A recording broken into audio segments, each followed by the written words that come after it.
ఏ రాష్ట్రాల్లో ఈ సంవత్సరంలో వచ్చే ఎన్నికల రాష్ట్రాల్లో గురించి కొన్ని తాయిదాలు వేయడం ఇవ్వబోతుందని చెప్పేసి ఆశించడం అది సర్వసాధారణం.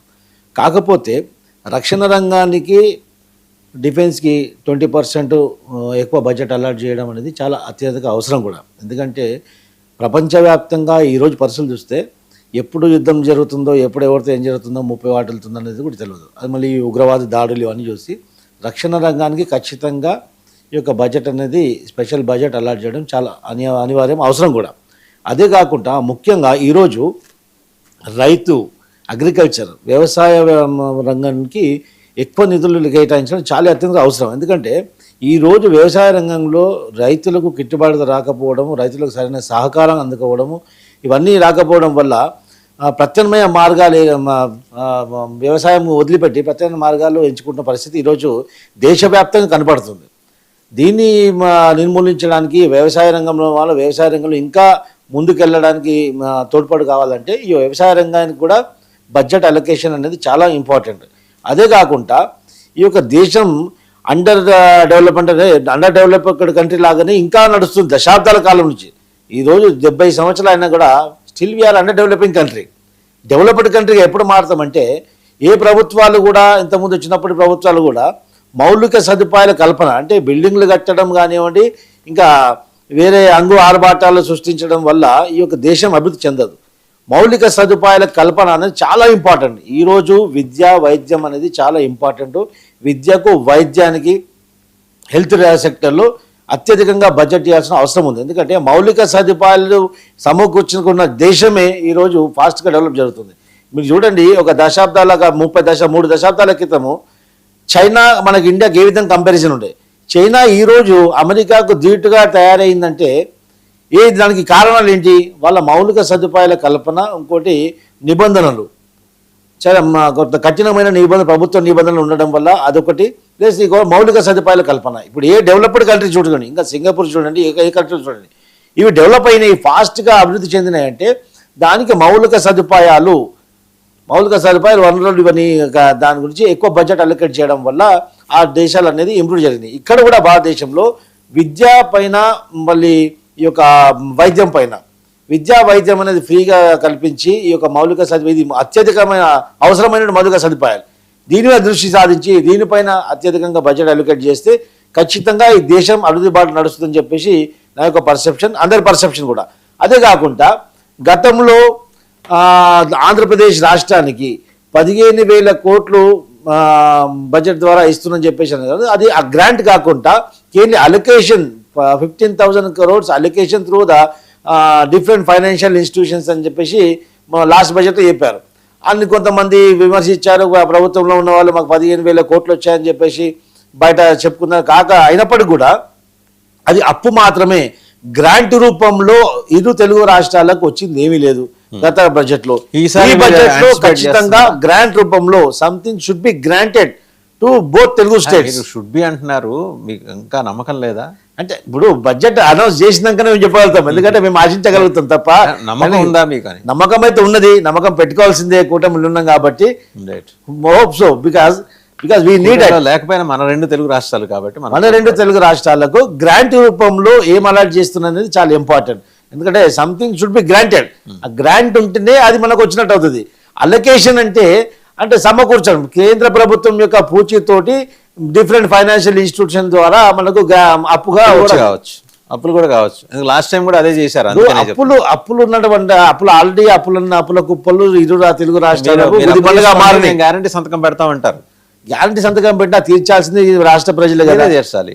ఆ బరువంతా బాధ్యత రాష్ట్ర ప్రజల పైన పడుతుంది కాబట్టి భారం అంతా. ఒకసారి కోట సాయికృష్ణ గారి దగ్గరికి వెళ్దాం. నేషనల్ పర్సెప్షన్ ఎలా ఉందండి? నేషనల్ పర్సెప్షన్ సాయికృష్ణ గారు, ఎందుకంటే చాలా ఇవి ఉన్నాయండి, అంచనాలు ఉన్నాయి. అండ్ 5 రాష్ట్రాలు ఎన్నికలు జరగబోతున్నాయి కదా, యాజ్ యూజువల్గా వాటికి భారీ ఎత్తున కేటాయింపులు, నిధుల వెల్లువ ఉండే అవకాశం కనిపిస్తుందా? మిగిలిన ఆస్పెక్ట్స్ మనం మాట్లాడుకుందాం, డిఫెన్స్ ఆస్పెక్ట్ మళ్ళీ మాట్లాడుకుందాం. ఇదైతే చెప్పండి, ముందర 5 రాష్ట్రాలకి ఏమన్నా తాయిలాలు ప్రకటించే అవకాశం ఉందా?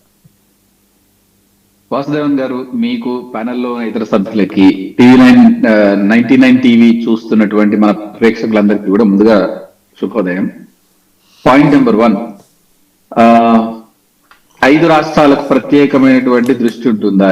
ఇది అసలు నిర్వివాదమైనటువంటి అంశం. ఎందుకంటే ఒకవైపు ఎలక్షన్స్ జరుగుతున్నాయి.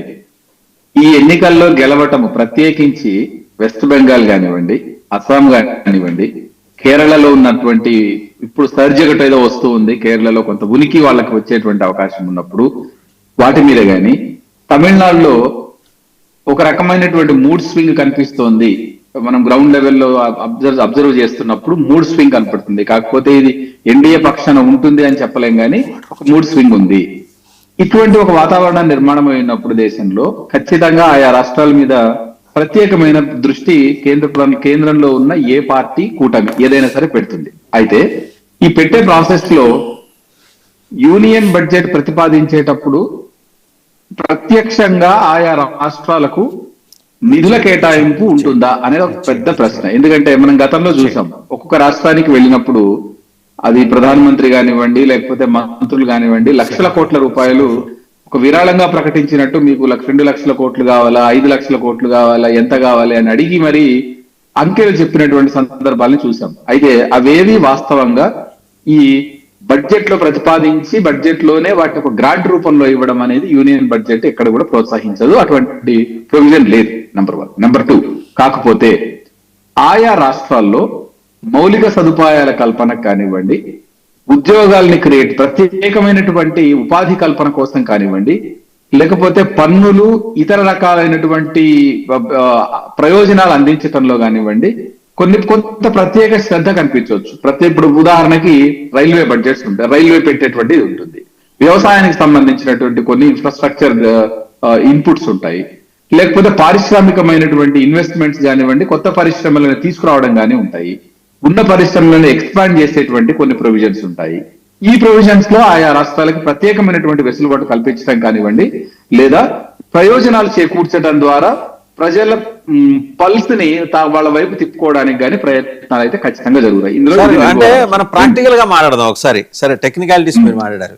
ఎంత వాళ్ళు చేసినా, ఎన్ని ప్రయోజనాలు ఆశ చూపించినా తమిళనాడు, కేరళ వాళ్ళ ఓటర్ల మైండ్ సెట్ మారదు. తమిళనాడు బేసికల్ గా they won't allow non Dravidian parties.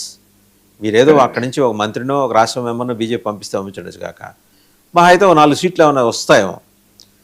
Government change అయ్యేంతటి పరిస్థితి అయితే అక్కడ లేనప్పుడు వాళ్ళ మీద ఎందుకు అంత కుమ్మరించాల్సిన పరిస్థితి? కేరళ వదిలేయండి, ఎంత కింద మీద పడితే యూడిఎఫ్ వస్తుంది, లేకపోతే ఎల్డిఎఫ్, 2 ఉన్నాయి అక్కడ ఆప్షన్స్. బీజేపీ పెనట్రేట్ అయినా ఒక 10 సీట్లు తెచ్చుకుంటారేమో.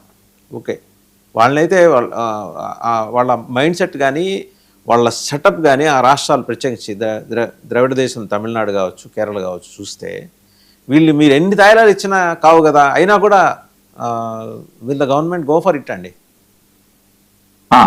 ఇక్కడే ఒక మనం మౌలికంగా గమనించాల్సిన అంశం ఏంటంటే, గతంలో ఈశాన్య రాష్ట్రాల విషయంలో కూడా మనం ఇట్లాగే అనుకున్నాం. ఈశాన్య రాష్ట్రాల్లో డెమోగ్రఫిక్ డివిడెండ్ ఎలా ఉంటుంది అంటే, ఒకటి రీజనల్ గా అది వాళ్ళు ఐసోలేట్ అయిపోయి ఉన్నారు. They never had that feeling of we are part of India and Indian culture ఒకటి. రెండోది రిలీజియస్ పరంగా, sorry to use this word, religious పరంగా కూడా they think that they are different ethnic groups. వాళ్ళు మేము వేరే జాతులు అనేటువంటి, బికాస్ మీకు తెలుసు 362 విభిన్నమైనటువంటి ట్రైబల్ జాతులు ఉన్నటువంటి 7 రాష్ట్రాలు ఇవి. వాళ్ళు భారతీయ కల్చర్ లో భాగంగా ఎప్పుడు అనుకోలేదు. Rather they belong themselves to the bordering countries like China, Tibet and Taiwan. వీటితోటి ఎక్కువగా వాళ్ళు, బర్మా ఇన్ఫాక్ట్, వీటితోటి ఎక్కువగా అలైన్ అయిన పద్ధతి ఉండేది. బట్ నౌ ఇన్ఫ్రాస్ట్రక్చర్ డెవలప్ చేయడం ద్వారా, ఆ పార్ట్స్ ని ఇండియన్ కాంటినెంట్ తోటి కనెక్ట్ చేయడం ద్వారా, రాకపోకలు సాగించడం ద్వారా, బిజినెస్ ని అక్కడ ఎక్స్పాండ్ చేసుకోవటం ద్వారా, బిజినెస్ అంటే వాణిజ్య రకమైనటువంటి ప్రోత్సాహకాలు ఇవ్వడం ద్వారా, విద్యాపరమైన ప్రమాణాలు మెరుగుపరచడం ద్వారా ఈ రోజు ఏమైంది, ఒక 15 సంవత్సరాల సమయం పట్టొచ్చు. రాజకీయ పార్టీలకు ఎప్పటికీ రేపు అనే దృష్టి కన్నా కూడా బీజం వేస్తారు. దీని ఫలితాన్ని దాదాపు 15-20 సంవత్సరాల తర్వాత అనుభవించడానికి అవసరమైన ఒక రోడ్ మ్యాప్ క్రియేట్ చేసి పెడతారు. నా దృష్టిలో ఏంటంటే, ప్రస్తుతం కేరళ అండ్ తమిళనాడు విషయాల్లో బహుశా భారతీయ జనతా పార్టీ నేతృత్వంలోని ఎన్డీఏ ఇటువంటి ఒక దూరదృష్టి కలిగిన ఒక విజన్ ని తీసుకుంది, ఒక ప్రణాళికనే దీన్ని తీసుకుంది. ఇప్పుడు తిరువనంతపురం ఎలక్షన్ చూసాము, అలాగే అక్కడ ఎమర్జ్ అవుతున్నటువంటి లోకల్ బాడీ ఎలక్షన్స్ లో పెరుగుతున్న ఓట్ షేర్ చూస్తున్నాము. అక్కడ కొన్ని సీట్స్ గ్యాదర్ చేయడం చూస్తున్నాము. కొన్ని స్ప్లింటర్ గ్రూప్స్ ఎక్కడో ఉన్నవి అలైన్ అవుతున్నాయి చూస్తున్నాము. ఎన్డీఏలకు వస్తున్న పక్షాల గురించి వింటున్నాము ఎక్కువగా. ద్రవిడియన్ పార్టీసే ఉండుండొచ్చు ఇక్కడ, కానీ ఒక నేషనల్ ఇంట్రెస్ట్ ఏదో ఎమర్జ్ అవుతోంది. దానికి కారణము అక్కడ ఉన్నటువంటి లోకల్ పార్టీస్ లేదా అలయన్సెస్ మీద ఉన్న వ్యతిరేకతన, స్థానిక పరిస్థితుల, లేకపోతే అక్కడ ఉన్నటువంటి ఈ వివిధ రకాలైనటువంటి సామాజిక కారణాలు దీనికి దోహదం చేస్తున్నాయా అనేది పక్కన పెడితే, ఒక మార్పు అయితే కోరుకుంటోంది ఈ ప్రదేశాలు కూడా అనేది వాళ్ళ దగ్గర ఉన్నటువంటి సమాచారం. ఇది ఒక 10-15 సంవత్సరాల కోసం ఈ రోజు వాళ్ళు ఒక బీజం వేస్తున్నారు. దాని దృష్ట్యా నేనేం చెప్తున్నానంటే, కొంత ప్రత్యేకమైన దృష్టి ఉంటుంది వీటిల్లో. దీనికి బడ్జెట్ లో కొంత ప్రత్యేకమైనటువంటి కేటాయింపులు కానివ్వండి, ప్రోత్సాహకాలు కానీ ఉండే అవకాశం ఉంది వాళ్ళ మనసులు గెలుచుకోవడానికి. అది సీట్లు వస్తాయా రాదా పక్కన పెడదాం. మీరు ఉదాహరణకి పశ్చిమ బెంగాల్ కూడా చూసుకోండి. ఒక 10 సంవత్సరాల క్రితం పశ్చిమ బెంగాల్లో మీరు ఎన్ని ప్రయత్నాలు చేసినా జాతీయ పార్టీలకు అసలు స్థానం లేకుండా పోయింది. కానీ ఈ రోజు చూడండి, పశ్చిమ బెంగాల్లో ధీటుగా ఎదిరి డి అంటే ఢీ కొట్టే పరిస్థితికి భారతీయ జనతా పార్టీ లేదా దాని కూటమిలో ఉన్న చిన్న పార్టీలు కానీ చేరుకున్నాయి. నేనేం చెప్పబోతున్నానంటే, మనసులు గెలవడానికి ఇంకా చెప్పాలంటే వాసుదేవన్ గారు, సామాన్య ప్రజలకి మనం మాట్లాడే ఈ జీడిపి కానివ్వండి, ద్రవ్య వినిమయం కానివ్వండి, లేకపోతే ద్రవ్య లోటు కానివ్వండి, రెవెన్యూ లోటు కానివ్వండి, ఇవేవి సామాన్య మానవులకు అర్థం కాదు. సామాన్య ఓటర్లకి 98% ఆఫ్ ఎన్డీఏ ప్రభుత్వం ఇప్పుడు సామాన్య ఓటర్ని దృష్టిలో పెట్టుకుని బడ్జెట్ ప్రవేశపెట్టబోతోంది అంటారు. నేను అనేది ఏంటంటే, ఈ టెక్నికాలిటీస్ కేవలం 5 రాష్ట్రాలను దృష్టిలో పెట్టుకుని బడ్జెట్ వస్తుంది అంటారు. నేను అట్లా చెప్పట్లేదు. దీన్ని బ్యాలెన్స్ చేయాల్సినటువంటి బాధ్యత ఆర్థిక మంత్రి మీద ఉంది. ఎందుకంటే మేజర్ ఒక ఎక్స్పెక్టేషన్ ఉంది ఇన్నాళ్ళు, ఒక 5 ఏళ్ల నుంచి కూడా ట్యాక్స్ రిలీఫ్, ప్రత్యేకించి మధ్యతరగతి ప్రజలకి ఇన్కమ్ ట్యాక్స్ రిలీఫ్ అనేటువంటి ఒకటి ఇన్నాళ్ళు మైండ్ లో ఉంది. Now that is fulfilled. What next? ఇప్పుడు ఎందుకంటే సామాన్య మానవుడి దృష్టిలో చాలా అంశాలు ఉంటాయి, ప్రతి బడ్జెట్ లోనూ ఎక్స్పెక్టేషన్స్ ఉంటాయి. ఇప్పుడు మనం ఒక 5 రాష్ట్రాల మీదనో 3 రాష్ట్రాల మీదనో ప్రత్యేకంగా దృష్టి పెడితే, భారతదేశంలో 24 రాష్ట్రాలు మిగతా 23 రాష్ట్రాల ప్రజల మనసులు ఎలా గెలుచుకుంటారు, ఎలా వీళ్ళని సాటిస్ఫై చేస్తారు? ఎందుకంటే ఒకవైపు ఇంకొకటే నిమిషం తీసుకుంటాను, అంతర్జాతీయంగా పరిస్థితులు చాలా వేగంగా మారుతూ ఉన్నాయి. ఎందుకంటే భారతదేశం ఒక పెద్ద మార్కెట్, మనం 4వ అతిపెద్ద ఆర్థిక వ్యవస్థ, ఇవన్నీ మనం చెప్పుకుంటున్నాం. కానీ ప్రత్యక్షంగా ప్రయోజనాలు ప్రజలకు ఎంత మేరకు వాళ్ళ నెలవారీ ఇన్కమ్ మీద ఇంపాక్ట్ చూపిస్తున్నాయి. అది నిజంగా ఏమైనా బూస్టప్ చేస్తోందా, లేకపోతే అంతర్జాతీయంగా జరుగుతున్న ఘర్షణలు కానివ్వండి, వివిధ దేశాలు ఇస్తున్నటువంటి శాంక్షన్స్ కానివ్వండి, మన మీద చేసే టాక్సేషన్ కానివ్వండి, వీటి వల్ల అవి హర్ట్ చేస్తుందా? ఈ 2 అంశాలే ప్రజల దృష్టిలో ఉంటాయి. నెలవారీ బడ్జెట్ ఎట్లా ఇంపాక్ట్ చేస్తాయి అనేవి చూస్తారు. అటువంటి ఒక బాధ్యత ప్రభుత్వం తీసుకోవాలి. సామాన్య ప్రజలు లేదా మధ్యతరగతి ప్రజల ఆశలను ప్రతిబింబించేలా ఉండాలి, మౌలిక సదుపాయాలు పెంపొందించేలా ఉండాలి. అన్నిటికీ మించి వికసిత భారత్ 2047 అనే స్లోగన్ చాలా తరచుగా వాడుతూ ఉన్న ప్రభుత్వం కాబట్టి, ఉపాధి కల్పనకు చేస్తున్నటువంటి చర్యలేంటి, పారిశ్రామిక వృద్ధికి తీసుకున్నటువంటి చర్యలు ఏంటి అనేది ఈ బడ్జెట్ వికసిత భారత్ కాస్త వికసిత ఉత్తర భారత్ అయిపోతుందనే ఒక ఆందోళన అయితే ఉంది కదా. మళ్ళీ మీ దగ్గరకు వస్తుంది, దాని మీద మాట్లాడదాం. సార్ రామ్మోహన్ రావు గారి దగ్గరికి వెళ్దాం. రామ్మోహన్ రావు గారు, బండారు రామ్మోహన్ రావు గారు, నమస్తే అండి.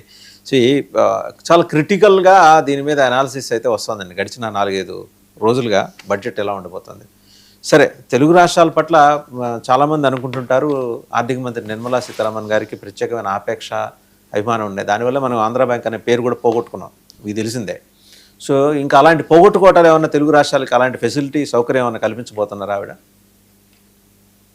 రాజారాం గారు, మీకు అట్లాగే ప్యానల్ మిత్రులకు, ఇంతకుముందు మాట్లాడే మిత్రుడి పేరు నాకు కోట సాయికృష్ణ గారు, డాక్టర్ ఏఎస్ సాయికృష్ణ గారితో అభిప్రాయంతో పూర్తిగా ఏర్పడుతున్నాను. అంటే 2 చెప్పారు ఆయన, 5 రాష్ట్రాల ఎన్నికల గురించి, ఇటు పక్క కూడా వారన్నది నాకు ఫారెక్స్ నిల్వలు, సెన్సెక్స్ ఎవరికి అర్థం కాని భాష. నేను అర్థమైన భాష చెప్తాను. కన్యాశుల్కం నాటకం గురిదాడ అప్పారావు గారు 1891లో రాశారు. 5 ప్రింట్లు వచ్చినాయి. ప్రింట్ వచ్చిన ప్రతిసారి కూడా ముందు మాట కోసం చదువుతుంటాను నేను. అందులో ఒక ఆసక్తికరమైన సన్నివేశం ఉంటది.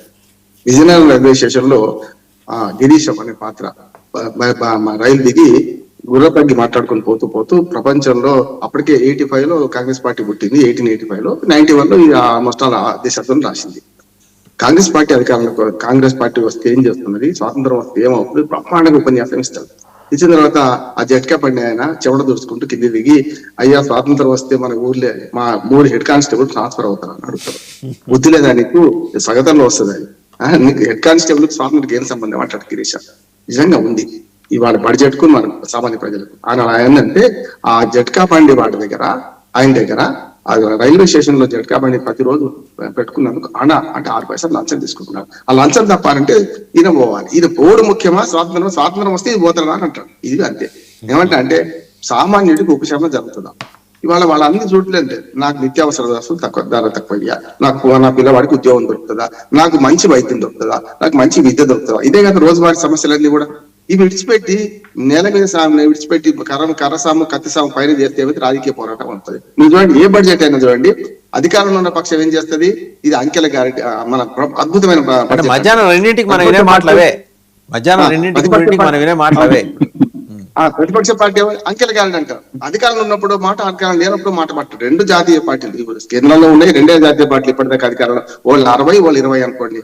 వాజ్పేయి గారు 5 ఏళ్ళు, ఈ 12 ఏళ్ళు, ఇది కలిపితే జనతా ప్రభుత్వం వీళ్ళు 20 వాళ్ళు 60, మధ్యలో 5 సంవత్సరాలు ఏదేమంటారు దాన్ని సంకీర్ణ ప్రభుత్వాలు వచ్చినాయి. కానీ విధానాల పరంగా 2 అంటున్నాండి.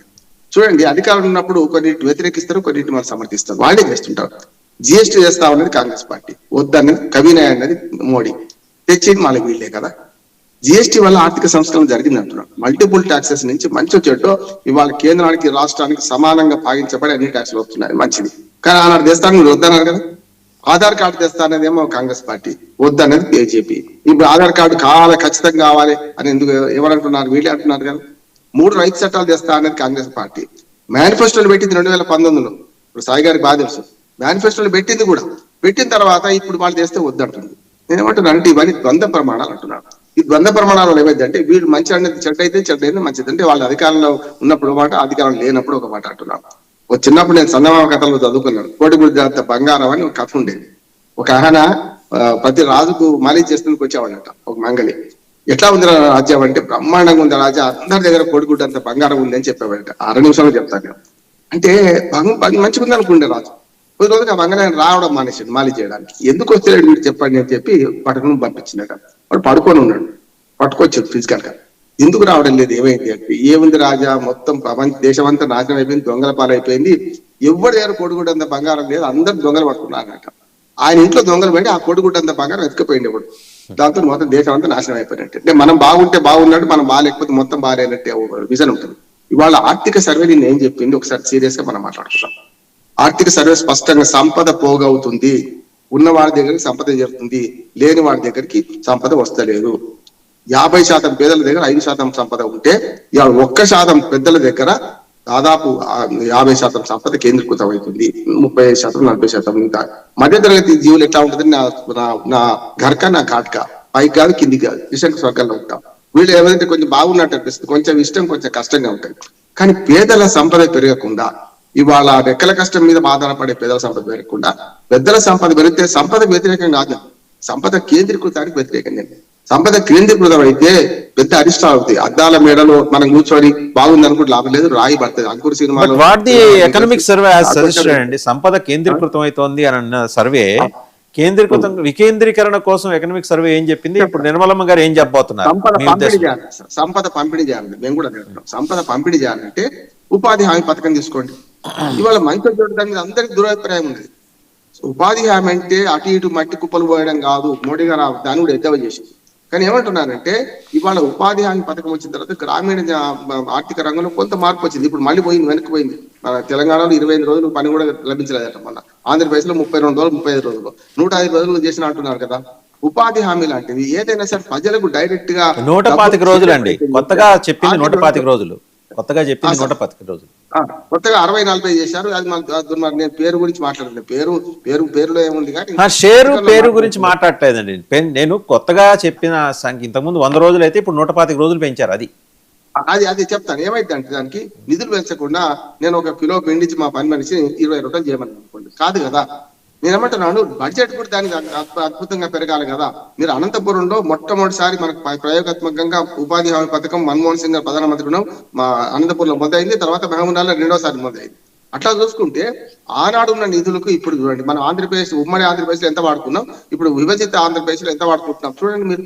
అందుకని ఏమంటున్నానంటే 240 రూపాయలు కూలీ లభించారు సార్. నేను వ్యవసాయదారుని, నా ఇంటికి పొలం ఉంది, ఇప్పుడు నేను వ్యవసాయం చేస్తుంటాను.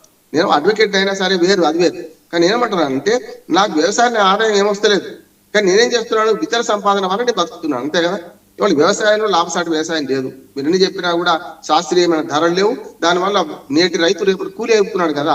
ఏ రంగాలు మనం మాట్లాడుతున్నాం?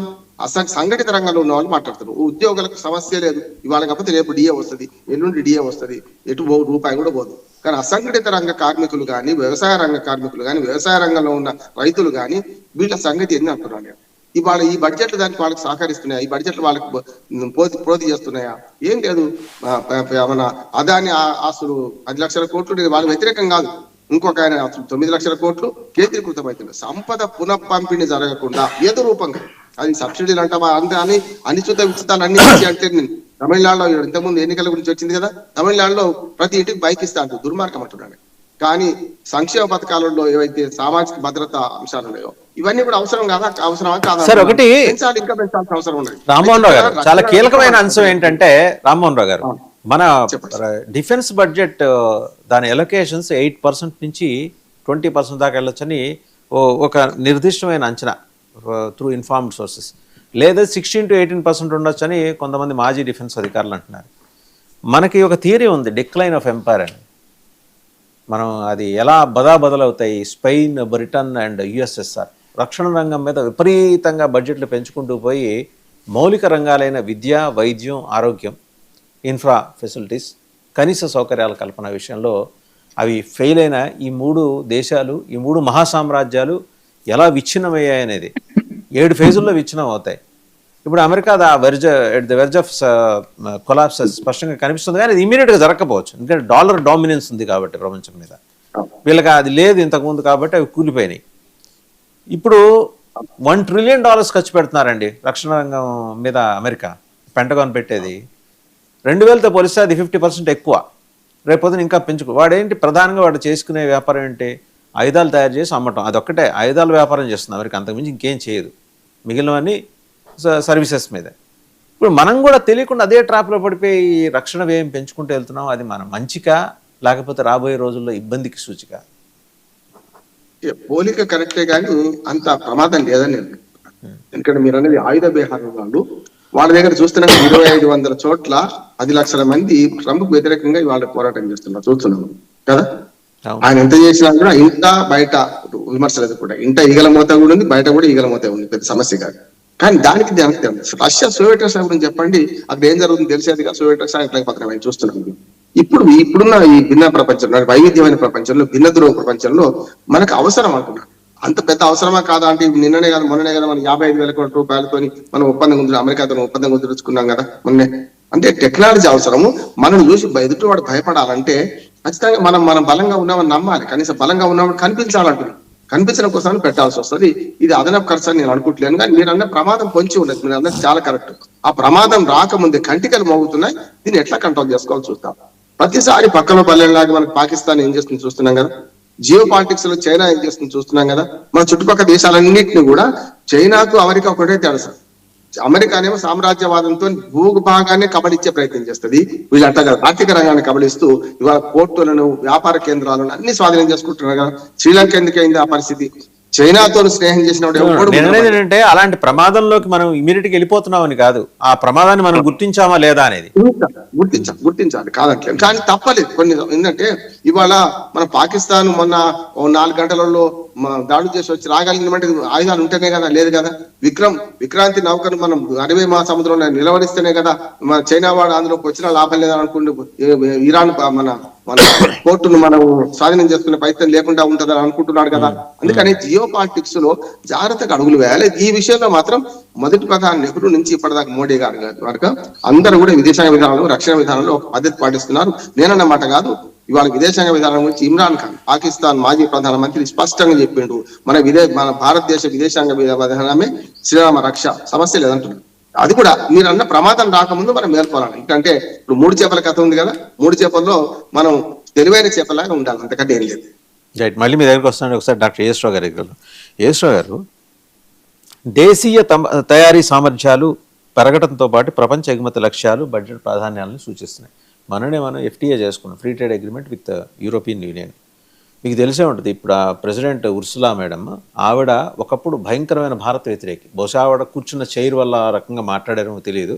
బట్ మొన్న వాళ్ళ బాడీ లాంగ్వేజ్ వచ్చిన EU నుంచి వచ్చిన వాళ్ళ బాడీ లాంగ్వేజ్ గమనిస్తారంటే భారతదేశం పట్ల నిజంగానే వాళ్ళు ఆపేక్షతో, అంటే వాళ్ళ అవసరం వల్ల వచ్చిన ఆపేక్ష, ఎందుకంటే అమెరికాతోటి తెగతంపులు చేసుకొని అమెరికా నిజస్వరూపం వాళ్ళు చాలా ఆలస్యంగా తెలుసుకొని భారతదేశంతో పెట్టుకుందాం అని.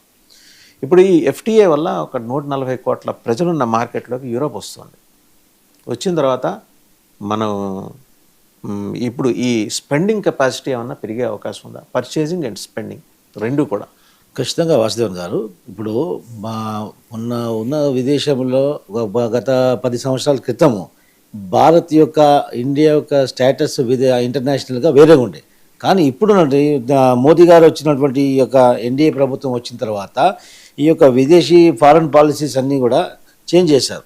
చాలా మార్పు వచ్చింది. ఇండియా ఫారెన్ పాలసీలో మార్పు రావడంతో అన్ని ప్రతి దేశంలో కూడా ఇంటర్నేషనల్గా భారత్కి అనేది ఒక ప్రత్యేకమైన స్థానం తీసుకొచ్చారు. That credit goes to Narendra Modi గారు. ఎవరు అవునన్నా కాదన్నా డెఫినెట్లీగా. ఎందుకంటే భారత్ యొక్క భారతదేశంలో ఇంపార్టెన్స్, ఇక్కడ ఉన్నటువంటి మౌలిక సదుపాయాలు, ఇక్కడ వనరులు అన్నీ కూడా ప్రపంచవ్యాప్తంగా పరిచయం చేసినటువంటి వ్యక్తి నరేంద్ర మోదీ గారు.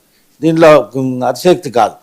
దాంతో ఈరోజు ఏ దేశంలోకైనా కానీ ప్రపంచవ్యాప్తంగా 1-2 దేశాలు మినహా ఏ దేశం కానీ భారత్ అనేసరికి ఒక గౌరవంగా ఆప్యాయంగా వ్యవహరించే పరిస్థితి ఈరోజు వచ్చింది. అదేవిధంగా డిఫెన్స్ రంగంలో కూడా ఇందాక మన బండారు రామ్మోహన్ గారు చెప్పినట్టు డిఫెన్స్ రంగంలో కూడా చాలా మార్పులు తీసుకొచ్చింది. అది చాలా ఇండియాకు ఒక బలమైన శక్తిగా మారింది. ఎందుకంటే అగ్నివీర్ లాంటి వ్యవస్థ తీసుకొచ్చారు. ఎందుకంటే ఇప్పుడు రష్యాలో కానీ ఇంకా వేరే దేశాలలో కానీ 20 సంవత్సరాలు దాటినటువంటి యువకులందరూ కూడా ఖచ్చితంగా ఆర్మీ యొక్క వెపన్స్ యూజ్ చేయడము, వెపన్స్ ఎలా వాడడం అని ఆర్మీ ట్రైనింగ్ పోవడం అనేది మ్యాండేటరీ. ఇక్కడ మ్యాండేటరీ చేయకపోవడం వల్ల ఇంకోటి ఇక్కడ అన్ఎంప్లాయ్మెంట్ ఉంది కాబట్టి ఒక విధంగా ఎంప్లాయ్మెంట్ ఇచ్చినట్టు అవుతుంది. ఇంకో విధంగా వీళ్ళు ఆయుధాలు నడపడము, రేపు యుద్ధం రంగంలో డైరెక్ట్గా దిగడం కూడా అవకాశం ఉంటుంది. కాబట్టి ఈ అగ్నివీర్ వ్యవస్థని ఒక కొద్ది కాలం పాటు ఆర్మీలో పనిచేసి దాని తర్వాత దాంట్లో ఉన్నటువంటి 25% వాళ్ళని పర్మనెంట్ డిఫెన్స్లో తీసుకొని ఆ తర్వాత వీళ్ళకు ప్రత్యేకమైన సర్టిఫికేట్స్ ఇచ్చి వాళ్ళు ఇక బిజినెస్ చేసుకోవడానికి కూడా ఆర్థికంగా సహాయపడి వాళ్ళ తర్వాత ఇంకా వేరే పోలీస్ కానీ ఇంకా వేరే రక్షణ రంగంలో కూడా వాళ్ళు రిజర్వేషన్ కల్పించారు. దీంతో ఒక డిఫెన్స్ రంగంలో గణనీయమైన మార్పు వచ్చింది. డిఫెన్స్ రంగంలో బడ్జెట్ పక్కదారి పట్టకుండా సరైనటువంటి ఇంప్లిమెంటేషన్ అవుతుంది. అలొకేషన్ చేసినటువంటి బడ్జెట్ కరెక్ట్ గా ఇంప్లిమెంట్ డిఫెన్స్ లో పెట్టడం అనేది మనం అదొకటి. ఇంకోటి ఏంటంటే బేసిక్ ఇప్పుడు ఇక్కడ ఏమవుతుంది, తాజా సర్వేలో వాళ్ళు ఏం చెప్తున్నారు, మౌలిక సదుపాయాలు 2వ స్థానంలోకి వస్తున్నాయి. మౌలికం ఏంటి మనకి? విద్య, వైద్యం, ఆరోగ్యం. ఇది ప్రమాదం కదా అనే మాట వస్తుంది. ఖచ్చితంగా ఇది మొదటి స్థానంకి రావాలి. మౌలిక సదుపాయాలు చాలా ఇంపార్టెంట్. ఈరోజు చూడండి, మెడిసిన్ కంప్లీట్ చేసినటువంటి విద్యార్థులు ఈరోజు కొన్ని పాలసీస్ కేంద్ర ప్రభుత్వం ఇప్పుడు తీసుకున్నటువంటి మోదీ ప్రభుత్వం కూడా కొన్ని పాలసీస్లో తప్పు నిర్ణయం చేస్తుంది. ఈరోజు పీజీ సీట్లలో -40% వచ్చిన వాళ్ళకి కూడా మీకు పేమెంట్ సీట్లను పీజీ ఇస్తున్నారు. అంటే ఏ విధమైన నైపుణ్యత లేనటువంటి వాళ్ళు కూడా ఈరోజు డాక్టర్లుగా మారి నైపుణ్యత లేనటువంటి డాక్టర్లుగా సమాజంలో కొనసాగుతున్నారు. అది ప్రమాదకరం. దాంట్లో మౌలిక సదుపాయాలు ఏ విధంగా కల్పించగలుగుతాం? ఇలాంటి లోపాలతో ముందుకెళ్తే మౌలిక సదుపాయాలు కల్పించి చాలా అడ్రస్ చేస్తారా లేదా? అడ్రస్ చేస్తారని చెప్పేసి మనం అనుకుంటున్నాం. ఎందుకంటే అనేక వ్యవస్థలు, అనేక సంస్థలు కూడా కేంద్ర ప్రభుత్వానికి సూచనలు అందించాయి. ఈ బడ్జెట్లో ముఖ్యంగా వైద్య రంగానికి పెద్దపీట వేస్తారని చెప్పేసి మనం ఆశించాలి కూడా. అదేవిధంగా దీంతో పాటు ముఖ్యంగా రైతుకి ఈరోజు చూడండి 10 ఎకరాలు ఉన్నారు, ఎవ్వరు కూడా ఈరోజు వ్యవసాయ రంగంలో ప్రత్యక్షంగా వ్యవసాయం చేయట్లేదు. అంటే ఉన్నటువంటి వ్యవసాయ రంగం పట్ల ఉన్న ఆసక్తితో అలా భూములు అలాగే పెట్టుకొని కౌలుకి ఇవ్వడం అలా జరుగుతుంది. కౌలుకు తీసుకున్న రైతు కూడా ఈరోజు పస్తులు పడుకున్న పరిస్థితి వస్తుంది. మౌలిక సదుపాయాలు రైతుకు అనేది ఏ విధమైన సహాయం దొరకట్లేదు. ఎన్ని బడ్జెట్లో కూడా ఎన్ని అలొకేషన్ చేసినప్పుడు కూడా సరైనటువంటి అంచనాలకు రీచ్ అవ్వట్లేదు బడ్జెట్లు. రైట్. ఒకసారి సాయికృష్ణ గారు మీ ఉద్దేశం ఏంటండి? బేసిక్ ఇన్ఫ్రా మీద, బేసిక్ నెసెసిటీస్ మీద, నెసెసిటీస్ కాదు ఇది అవసరమని అనకూడదు, బాధ్యత. విద్యా, వైద్యం, ఆరోగ్యం అనేది ప్రభుత్వాల బాధ్యత. అది. సో వాటి మీద ఫోకస్ పెంచుతారా? అండ్ ఆర్ఎండి మీరు చూస్తే కేటాయింపులు ఎక్కువ ఉన్నాయి, పర్సంటేజ్ తగ్గింది.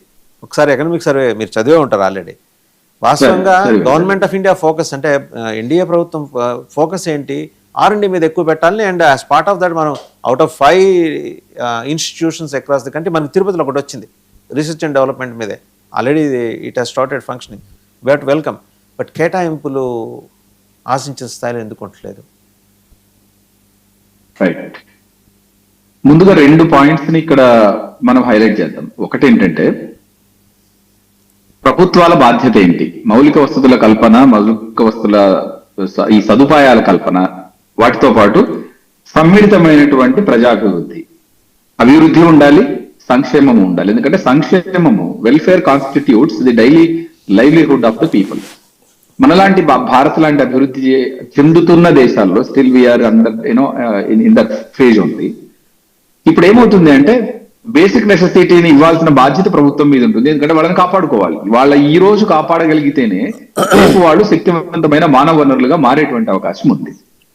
అయితే దృష్టి దేని మీద ఉండాలి అనేది ప్రాధాన్యాలు ప్రతి పార్టీకి, రూలింగ్ అధికారంలోకి వచ్చిన ప్రతి పార్టీకి కొన్ని ప్రాధాన్యాలు, కొన్ని ప్రాధాన్యత అంశాలు నిర్ణయించుకుంటున్నవి.